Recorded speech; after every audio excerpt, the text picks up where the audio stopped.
wala ng kapangyarihan ng mga Jews, GLC. Kailangan mong bumaba bilang COO.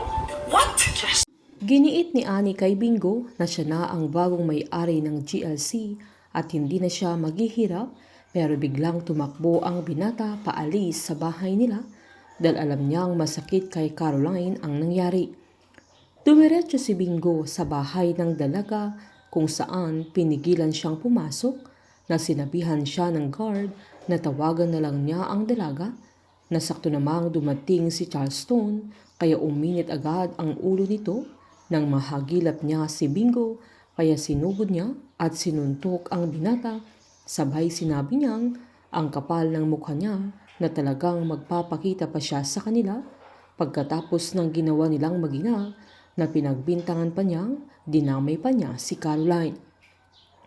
Palabang sinabi ni Bingo na wala siyang ginagawang masama pero hindi na nagpaawat pa si Charleston na alam nilang lahat na plano nilang mag-ina na pabagsakin sila at kunin ang lahat ng meron sila, na sinumbat naman ni Bingo na wala siyang ginagamit at wala siyang planong kunin ang kayamanan nila, pero pinamukha ni Charleston na ginawa lahat ni Bingo para siya na ang bagong magmamay-ari ng GLC. Sabay sinabihan niya ang guard nila na palabasin na nila si Bingo, na siguraduhin niyang hindi na makakabalik doon kaya wala nang nagawa pa ang binata kundi umalis na lang ito. Habang galit na galit naman si Bettina nang konfrontahin niya si Sherwin, na pumasok ito sa opisina niya na sinampal pa niya at sinabi niyang para sa papa niya ang unang sampal, na sinundan pa niya ng pangalawa para sa kampihan nila ni Annie at sinundan pa niya ng isa dahil sa panggagamit ni Sherwin sa kanya. Sinaad ni Sherwin na kahit libu-libong sampal ang ibigay sa kanya ng dalaga ay hindi na niya mababawi na wala ng kapangyarihan ang pamilya Chu sa GLC, kaya sinampal siya ulit ni Bettina.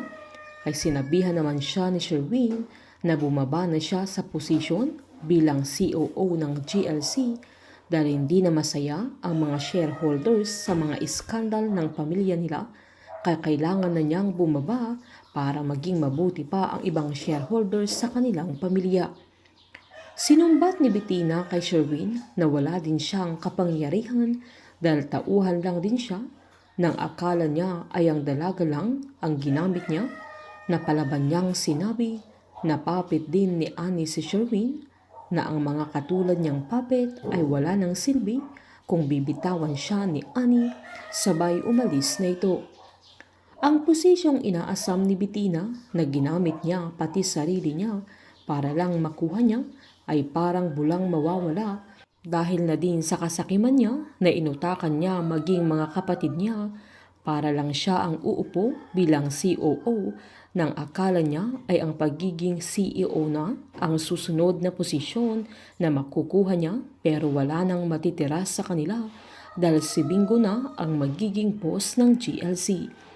Painit ng painit ang mga tagpo, sabay-sabay po nating subaybayan ang advance episode at ang nalalapit na pagtatapos ng Can't Buy Me Love dito po sa aking channel. Patuloy lamang pong manood at mag-subscribe para ma-update po kayo sa mga susunod na episode. Marami pong salamat.